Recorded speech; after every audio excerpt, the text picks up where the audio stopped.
স্বাগত ডিবিসি সংবাদে। আপনাদের সাথে আছি আমি কাঞ্চন কৌরি। এ মাসের শেষে কিংবা আগামী মাসের শুরুতে জুলাই আন্দোলনে গণহত্যায় শেখ হাসিনার বিচার শুরু হবে। পতিত সরকারের নেতাকর্মীদের লুটপাট সহ গণহত্যার বিষয়টি জাতিসংঘের মানবাধিকার কমিশনের প্রতিবেদনে উঠে এসেছে বলে জানিয়েছেন প্রধান উপদেষ্টা ডক্টর মোহাম্মদ ইউনূস। কাতার ভিত্তিক গণমাধ্যম আল জাজিরাকে দেয়া সাক্ষাৎকারে এসব বলেন তিনি।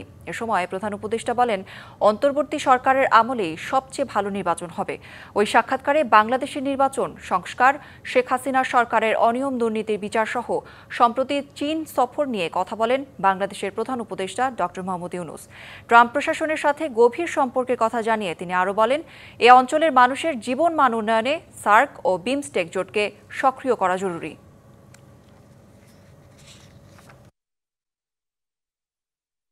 Banking system is completely emptied out, taking resources out of the country. পতিত সরকারের আমলে ব্যাংক দখলের পাশাপাশি ঋণের নামে হাজার হাজার কোটি টাকা পাচার করা হয়েছে। আর এসব অর্থ পাচার হয়েছে ইউরোপ, ক্যারিবিয়ান ও বেশ কিছু এশিয়ার দেশগুলোতে। আমরা সর্বাত্মক চেষ্টা করছি এ সকল পাচারকৃত টাকা দেশে ফিরিয়ে আনার জন্য।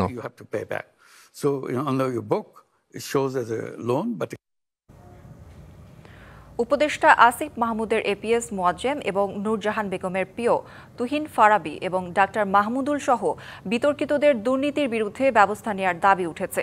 যুব অধিকার পরিষদের ব্যানারে এই কর্মসূচির পর বিক্ষোভকারীরা দুদক চেয়ারম্যানের কাছে সরকারের অভ্যন্তরে যে কোনো দুর্নীতির বিরুদ্ধে জিরো টলারেন্স থাকার দাবি তোলেন। পরে ব্রিফিংয়ে দুদক জানায়, দুই উপদেষ্টার সাবেক ব্যক্তিগত কর্মকর্তার বিরুদ্ধে গোয়েন্দা কার্যক্রম শুরু হয়েছে। রবিবার বেলা 11টা থেকে জাতীয় প্রেস ক্লাবের সামনে থেকে শুরু হয় মার্চ টু দুদক কর্মসূচি। যুবক অধিকার পরিষদের ব্যানারে এই কর্মসূচি থেকে সরকারের উপদেষ্টাদের যেসব পিএস, এপিএস এবং ব্যক্তিগত কর্মকর্তা দুর্নীতিতে জড়িত তাদের বিরুদ্ধে ব্যবস্থা নেওয়ার দাবি তোলা হয়।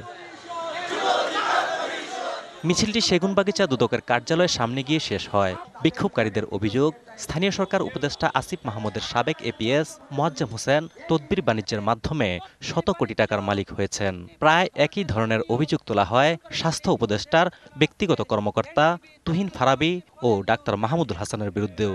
সরকারের উপদেষ্টারা যদি এই অবাধ দুর্নীতির তারা সহযোগিতা করতে থাকে, তাহলে আমরা একটাই দাবি জানাবো, এই উপদেষ্টাদেরকে অনতি বিলম্বে উপদেষ্টা পরিষদ থেকে অব্যাহতি নিতে হবে। বিক্ষোভকারীদের প্রতিনিধি দল পরে দুদক চেয়ারম্যান ডক্টর আব্দুল মোমেনের সঙ্গে দেখা করে বলেন, যারা দুর্নীতিতে জড়িয়েছেন তারা জুলাই অভ্যুত্থানকে বিতর্ক করতে চাইছেন।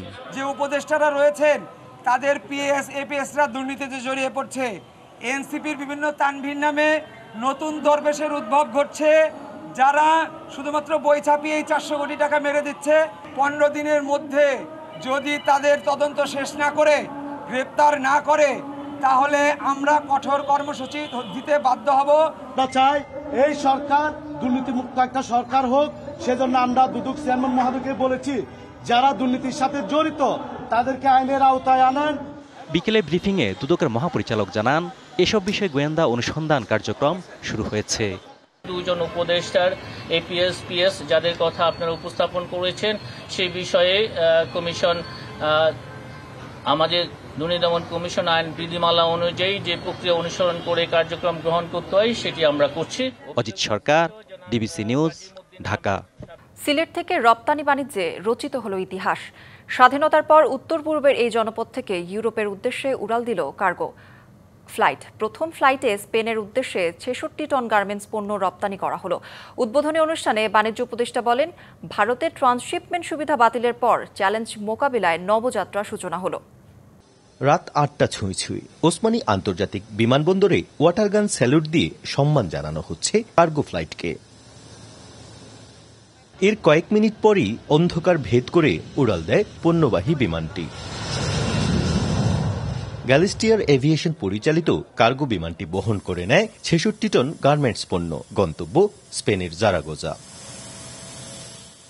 ঐতিহাসিক মুহূর্তের সাক্ষী হতে পেরে আশাবাদী ব্যবসায়ী ও সিএনএফ এজেন্টরা। সবাই যদি আমরা একত্রে কাজ করি, এটা অবশ্যই দেশের জন্য অনেক ভালো হবে। কারণ আমরা এই সাপ্লাই এবং ডিমান্ডের কারণে কিন্তু এই ক্যালকাটা এয়ারপোর্ট দিয়ে আমাদের কার্গো যেত। এর আগে রবিবার বিকেলে ওসমানী আন্তর্জাতিক বিমানবন্দরে পুরো আয়োজন পরিদর্শন করেন বাণিজ্য উপদেষ্টা, সিভিল এভিয়েশন ও বাংলাদেশ বিমান সহ সংশ্লিষ্ট কর্মকর্তারা। গর্বের বিষয় হচ্ছে আমাদের এই কার্গো হাউসটি ইউরোপিয়ান ইউনিয়ন এবং যুক্তরাজ্যে সার্টিফাইড হয়েছে, যা আমাদের জন্য একটা আন্তর্জাতিক স্বীকৃতি এবং অত্যন্ত গর্বের বিষয়। অনুষ্ঠানের মধ্য দিয়ে যে যাত্রা শুরু হলো, এটি কেবল শুরু।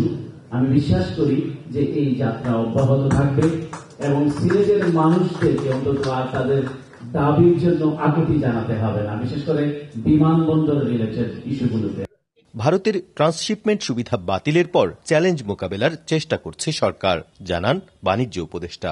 সরকার, জ্বালানি মন্ত্রণালয় এবং অর্থ মন্ত্রণালয় আমরা আমাদের সকলের সামগ্রিক প্রচেষ্টায় ইনশাআল্লাহ আল্লাহর রহমতে আমরা আমাদের পূর্বের খরচের থেকেও কম মূল্যে রপ্তানি করতে সক্ষম হব। আমরা মনে করি এর মাধ্যমে আমাদের কৃষিজ পণ্য এবং আমাদের শিল্প পণ্য, গার্মেন্টস পণ্য, এই দুইটার ব্যবসায় প্রবৃদ্ধি আসবে।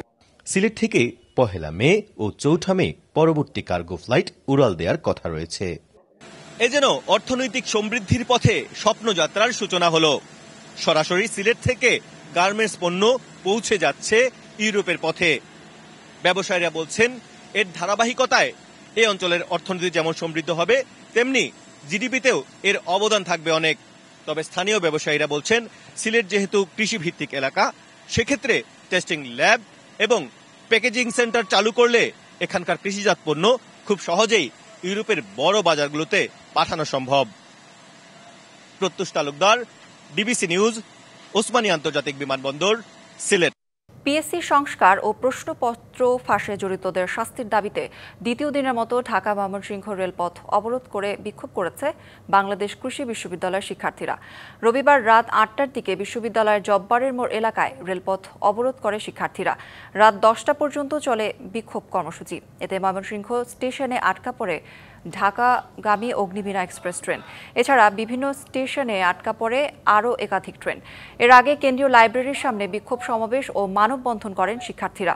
এ সময় 8 দফা দাবি তুলে ধরা হয়। একই দাবিতে শনিবার সন্ধ্যায় রেলপথ অবরোধ করে বিক্ষোভ করে শিক্ষার্থীরা। সিএনজি অটোরিকশা চালকদের হামলার প্রতিবাদে ভোলার সব রুটে বাস চলাচল বন্ধ ঘোষণা করেছে বাস শ্রমিক ইউনিয়ন।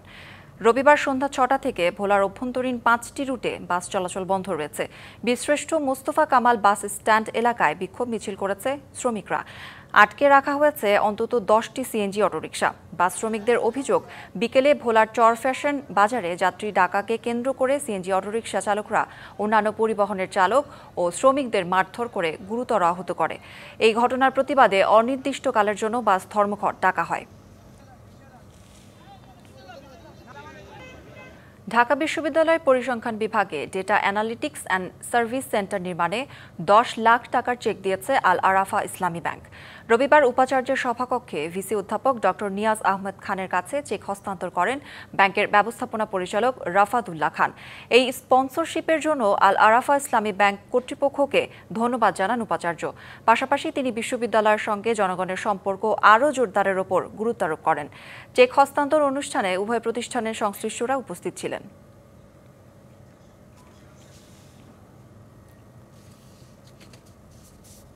ডিবিসি সংবাদে এই ছিল এখনকার মতো। ডিবিসি নিউজের সংবাদগুলো পড়তে ভিজিট করুন dbcnews.tv আর ভিজিট করুন ডিবিসি ফেসবুক পেজ এবং ইউটিউব চ্যানেল। ডিবিসির সঙ্গে থাকুন।